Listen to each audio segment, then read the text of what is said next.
Chaque week-end, Peter Smith parcourt des dizaines de kilomètres depuis sa maison à Héron jusqu'à une forêt près de Great Falls, Montana, pour faire de la randonnée et explorer les magnifiques environs. Peter est un amoureux de la nature et aime faire de longues promenades dans les bois. Il y va presque toujours seul, y compris ce jour-là. Ce sera une journée qu'il n'oubliera jamais. Mais avant de commencer notre histoire, appuyez sur le bouton « J'aime », abonnez-vous et activez la cloche de notification pour ne manquer aucune nouvelle histoire. Comme toujours, il marche le long des magnifiques ruisseaux et rivières de la forêt.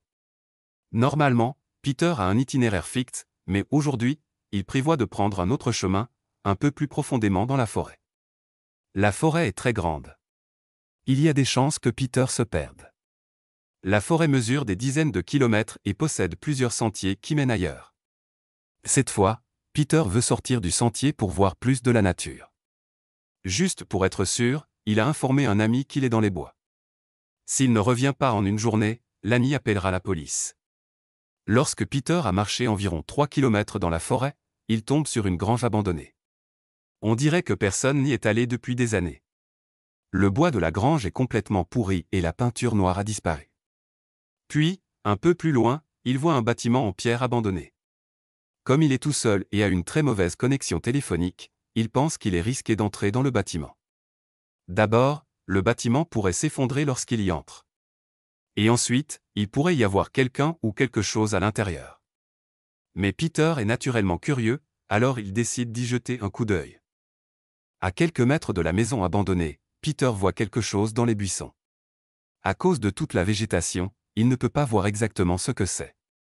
On dirait une vieille clôture avec du fil barbelé. Il s'approche un peu pour voir ce que c'est. Une fois plus près, il voit que l'objet est un escalier.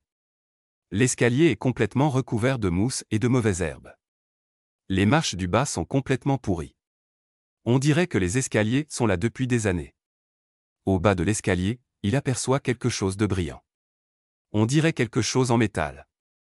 Lorsqu'il enlève les plantes au bas de l'escalier avec ses mains nues, il voit que l'objet métallique est une trappe. De toutes ses forces, il pousse l'escalier d'un mètre vers la droite pour pouvoir ouvrir la trappe. Il y a juste un problème. Peter est un homme musclé, mais il a quand même du mal à ouvrir la trappe. Il essaie plusieurs fois de l'ouvrir avec les deux mains sur la poignée. La poignée est lisse. Ses mains glissent tout le temps. La trappe refuse de s'ouvrir. Peter décide d'essayer autre chose. Il trouve un tuyau en acier un peu plus loin. De toutes ses forces, il pousse le tuyau sous la poignée et essaie de l'utiliser comme un levier. Après plus de 3 essais, il a de la chance. La trappe s'ouvre soudainement et, à sa grande surprise, il y a quelque chose en dessous. Il regarde droit dans un grand trou sombre. Il cherche rapidement son portable. Il éclaire le grand trou avec la lumière de son portable et voit qu'un escalier descend sur quelques mètres. Peter aperçoit une sorte d'escalier. On dirait un vieil escalier en bois. Il semble y avoir une sorte de couloir. Peter ne voit pas la fin. Il sait que tout peut arriver lorsqu'il entre dans le tunnel. Peut-être que le tunnel a des décennies et est sur le point de s'effondrer. Pourtant, cette pensée ne l'empêche pas d'entrer. Prudemment, il entre avec la lumière de son téléphone portable éclairant devant lui. Il marche pas à pas dans le tunnel. Les mains tendues devant lui. Il avance lentement. Il y a une odeur dans le tunnel qu'il n'a jamais sentie auparavant. D'où vient cette odeur? Il semble qu'il n'y ait pas de fin au tunnel. Peter a maintenant marché environ 40 mètres dans l'obscurité totale. Soudain, il voit quelque chose à quelques mètres devant lui. On dirait des rayons de soleil. Il marche vers la lumière. Peter marche rapidement vers la lumière et il voit bientôt qu'il y a une porte en bois avec 2 fenêtres. Une des fenêtres est brisée et l'autre est pleine de poussière. Il cherche la poignée de la porte. Quelques secondes plus tard, il la trouve. La porte est ouverte. Il s'avère que c'est la fin du tunnel. Peter se retrouve juste devant la maison en pierre abandonnée. Peter trouve étrange que les escaliers ne se terminent pas dans la maison. Son instinct lui dit de jeter un coup d'œil à l'intérieur de la maison. Lorsqu'il arrive à la porte d'entrée, il voit que la porte est entr'ouverte. C'est bien, car maintenant il n'a pas besoin de la forcer ou de briser une fenêtre. Il n'hésite pas et pousse rapidement la porte, et sa bouche tombe d'étonnement lorsqu'il voit ce qu'il y a à l'intérieur. À sa grande surprise, la plupart des meubles sont encore là. Le sol est couvert de déchets et il y a une forte odeur de moisi. Il fouille chaque coin de la maison mais ne trouve nulle part de bien personnel qui lui permettrait de déterminer de quelque manière que ce soit à qui appartenait cette maison. Il continue à fouiller tranquillement jusqu'à ce qu'il tombe sur un escalier menant à une pièce en dessous. Marche après marche, il descend les escaliers sombres. Il ne voit presque rien. Il utilise la lumière de son téléphone portable comme lampe de poche. Lorsqu'il observe l'espace sombre, il remarque un grand objet dans le coin. Il s'approche lentement. Il se rapproche et voit que c'est un objet en forme de cube, d'environ 1 mètre de haut et 1 mètre de large. L'objet est complètement recouvert de poussière. Peter essuie soigneusement la poussière avec ses mains. Puis il reconnaît la forme de l'objet. Ce qu'il trouve, il n'aurait jamais osé en rêver. C'est un coffre-fort avec un verrou à combinaison. Le coffre-fort est couvert de poussière et la porte est fermée. À sa grande surprise, le coffre-fort est déverrouillé. Il ouvre lentement la porte. Ce qu'il trouve à l'intérieur va vous effrayer. La première chose qu'il voit en ouvrant le coffre, ce sont des billets de banque. Une quantité innombrable de billets empilés les uns sur les autres. Ils sont enveloppés dans du plastique. À première vue, ils ressemblent à des dollars américains. Peter estime qu'il y en a pour plusieurs milliers de dollars. Il pousse les billets de côté et tombe sur une boîte d'environ 30 cm de circonférence. Il y a une petite serrure à l'avant. Une vieille clé est insérée dans la serrure. Peter essaie de l'ouvrir avec cette clé. Par chance, la serrure fonctionne encore. Lorsqu'il ouvre la boîte, il n'en croit pas ses yeux. Au fond de la boîte se trouve une arme. Est-elle vraie ou factice? Peter ne connaît pas très bien les armes, mais il reconnaît immédiatement la forme d'un revolver. Et ce n'est pas tout, le revolver est entièrement en or. Peter le soulève prudemment hors de la boîte. Le poids de l'arme est irréel. Il a du mal à la tenir en main. Il ouvre soigneusement le barillet à 6 chambres. Et devinez quoi? 3 balles y sont encore présentes. Le barillet peut contenir 6 balles. Peut-être que les 3 autres ont déjà été utilisées. Peter remet rapidement le revolver dans la boîte et continue à inspecter le coffre. Il remarque quelque chose de petit tout au fond. Il éclaire l'arrière du coffre avec la lumière de son téléphone portable. Il ne voit pas vraiment ce que c'est. En approchant l'objet avec les mains, il remarque une odeur de moisi, comme celle du tunnel. L'objet ressemble à un sac à dos. Le sac est complètement moisi. Peter le sort très prudemment du coffre. Il voit maintenant qu'il s'agit d'un vieux cartable. Il est en cuir et comporte plusieurs petites poches. Curieux, Peter l'ouvre et en sort des documents.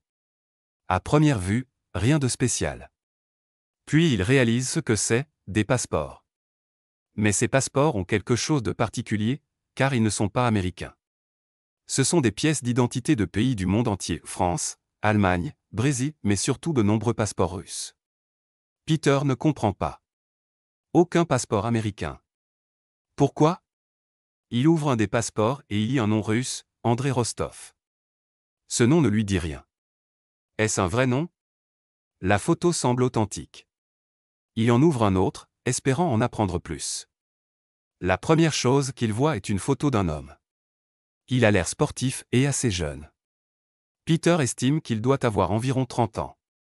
Comme dans l'autre passeport, cet homme porte un nom russe, Igor Nikolov. Que se passe-t-il ici? Elle a parlé au détective, et celui-ci serait ravi d'entendre l'histoire de Peter. Elle a fixé un rendez-vous. Peter rencontre l'homme cet après-midi-là et lui raconte tout, en lui montrant les objets. La réaction du détective est inestimable. Il a du mal à croire à l'histoire de Peter. Comment se fait-il que personne n'ait jamais trouvé cette maison?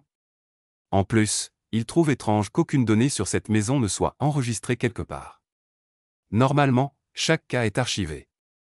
Le détective est obsédé par les différents passeports. Il les fait examiner par un spécialiste. Il est possible qu'ils soient faux. Le revolver est aussi analysé, principalement pour relever des empreintes digitales. L'argent est stocké dans un coffre-fort. On dit à Peter qu'il sera contacté dès que des découvertes seront faites. Il a hâte.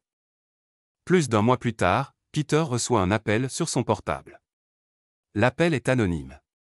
Il décroche. C'est le même détective qui l'a aidé ce jour-là. Sa voix est enthousiaste, et Peter comprend immédiatement qu'il a quelque chose d'important à lui dire. L'homme commence à raconter ce qu'ils ont découvert au cours du mois écoulé.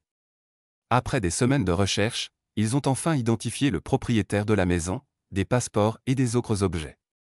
Peter est stupéfait. Il est impatient d'en savoir plus.